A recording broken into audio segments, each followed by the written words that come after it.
Hello everyone, welcome back to my channel. Today we are going to be talking about Petz. This is a new virtual pet that hit the market last month. I picked mine up at Target for $29.99, and if you're active in online virtual pet communities, you may have heard about this pet, but not in the best way. So I definitely thought it was worth taking a whole video to talk about it and share my opinions and experience with the Pixel Pet. Before I tell you exactly how I feel about this pet, I want to be transparent about how long I've been playing it. Like I said, I purchased this at Target a few weeks ago. I've only had it out of the box for a couple days, and I've only spent about 1 hour actually playing the virtual pet. Typically, I like to spend a bit more time with the pet before I give my opinion on it, at least 3 hours of playtime in total. So with 1 hour, that's significantly less than what I would typically like to do, but I'm feeling like I know everything I need to know about this pet already. So with that being said, let me give you a quick overview of everything that this pet encompasses, because truthfully, I was able to touch on all of it, or I guess I should say most of it, within my 1 hour of play. The biggest characteristic that I'm sure you've already noticed about this pet is its form factor. It is shaped like a dog. The one I have here is a corgi, but it's also available in a Dalmatian. The ears are your play buttons, and the nose serves like your select button. The forehead has a sensor inside that you also use to interact with the pet. For care, this pet has 2 basic stats, happiness and energy, and then in terms of care options, you have 4 main ones: feeding, spa, potty, and health. There are 4 total mini games available, 2 of which are available as soon as you start your pet, and the second 2 you unlock as you play the first 2 mini games. In terms of the virtual pet gameplay, the gameplay is limited to those care functions and the games that I listed. There is also another feature in here though. If you press and hold the nose, a microphone button appears and your pet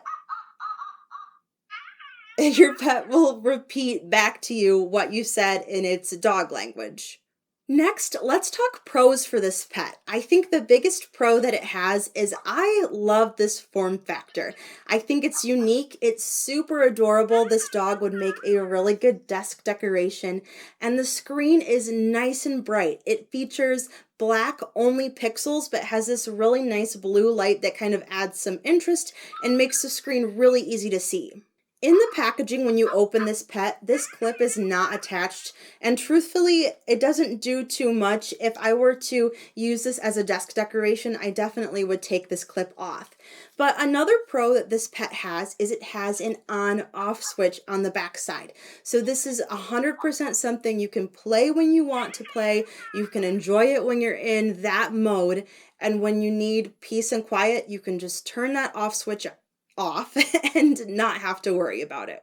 A final pro is that these instructions are very easy to read. They're well laid out and they have great pictures that help you navigate this pet. As you can see though, my real life dog got a hold of them and tore them up a little bit. So those are the pros. What are the cons?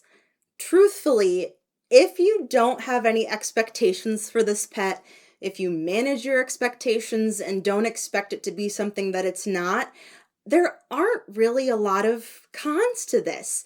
It's a solid little virtual pet in its own right. It's nothing more than what it claims to be. It's just a little virtual dog that you take care of, you play some simple games with, and that is it. However, if you're not managing your expectations, that is the biggest con of all.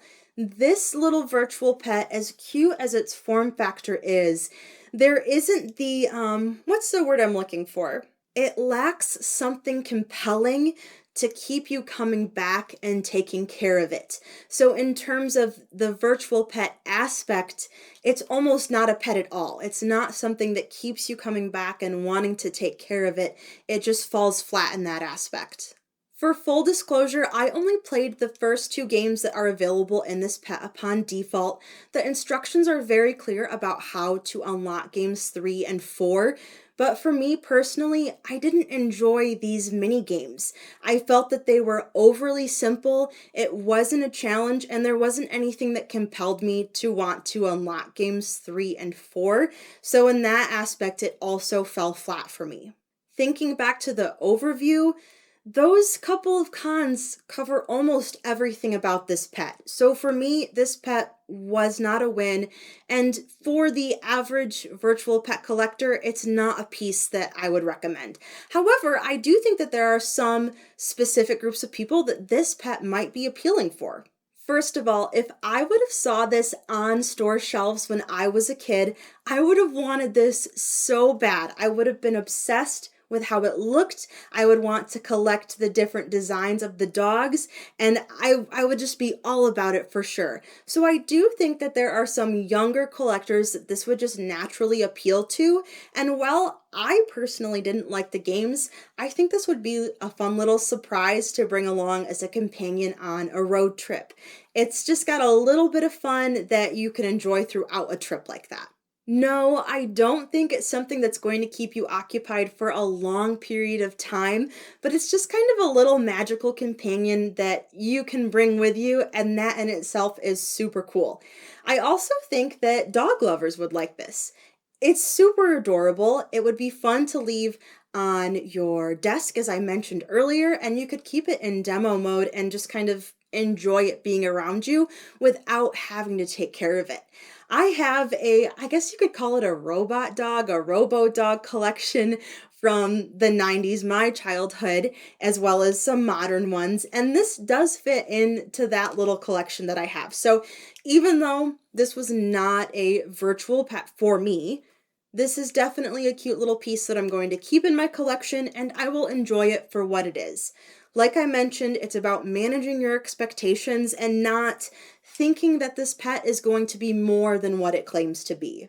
With all that being said, I'm very curious to know what you all think about the Pixel Pets. So please let me know in the comments below if you plan on getting one of these, if you've already picked one up, and let me know what your favorite color variation is.